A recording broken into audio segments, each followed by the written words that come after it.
Friends, welcome to IshaniVlogs. అందరూ ఎలా ఉన్నారు? బాగున్నారా? ఈ రోజు వీడియోలో అరికెలతో దోశ ఎలా ప్రిపేర్ చేసుకోవాలో చూద్దాం. ఈ దోశలు నార్మల్ దోశలు ఎలా ఉంటాయో సేమ్ అలానే ఉంటాయండి. పెద్దగా డిఫరెన్స్ అయితే ఏమీ తెలియదు అనమాట. టేస్ట్ అయితే చాలా బాగుంటాయి. అరికెలతో ఆనియన్ దోశ అలానే మసాలా దోశ అన్ని దోశలు కూడా మనం ప్రిపేర్ చేసుకోవచ్చండి. ముందుగా పిండిని ఎలా గ్రైండ్ చేసుకోవాలో చూద్దాం.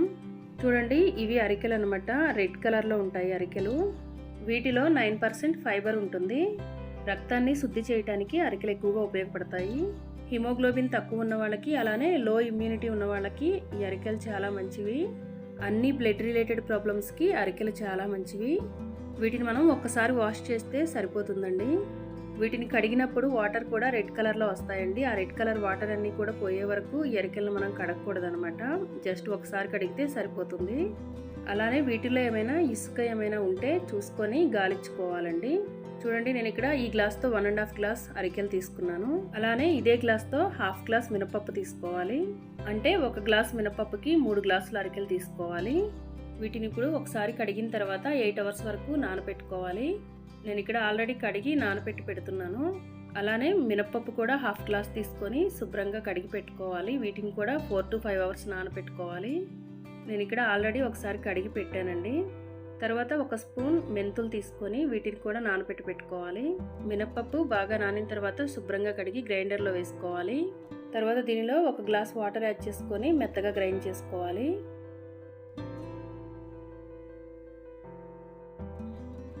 పిండి ఇలా మెత్తగా గ్రైండ్ చేసుకొని పెట్టుకోవాలి.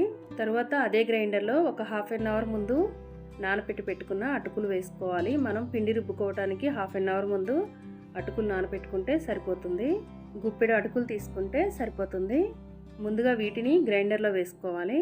తర్వాత దీనిలో కొంచెం వాటర్ యాడ్ చేసుకోవాలి. ఇక్కడ అరికెలు నానబెట్టిన వాటర్ ఉన్నాయి కదండి, ఆ వాటర్ వేస్తున్నాను. ఈ వాటర్ని పడేయకూడదండి. ఈ వాటర్తోనే మనం పిండి గ్రైండ్ చేసుకోవాలి. ఇప్పుడు అటుకులు మెత్తగా గ్రైండ్ చేసుకోవాలి. తర్వాత ఈ అరికెల్లో ముందుగా నానబెట్టి పెట్టుకున్న మెంతులు వేసుకోవాలి. అటుకులు ఇలా మెత్తగా గ్రైండ్ చేసుకున్న తర్వాత ఇప్పుడు దీనిలో అరికెలు వేసుకోవాలి.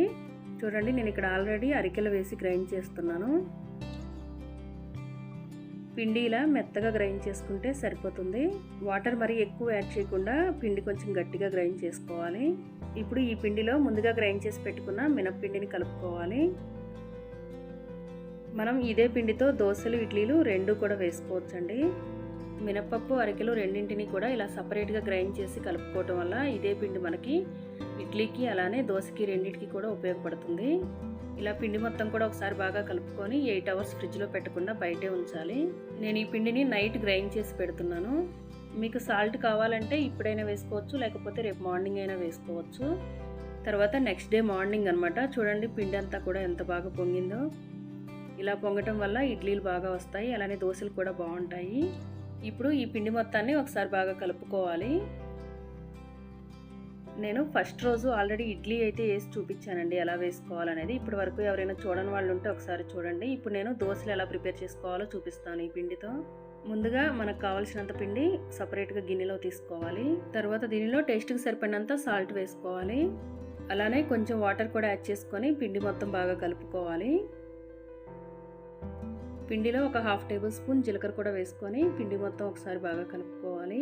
మనం నార్మల్గా దోశ పిండి ఎంత లూజ్గా అయితే కలుపుకుంటామో అలానే కలుపుకోవాలి. చూడండి, పిండి ఇలా ఉంటే సరిపోతుంది. ఇప్పుడు స్టవ్ ఆన్ చేసి దోశల పాన్ పెట్టుకోవాలి.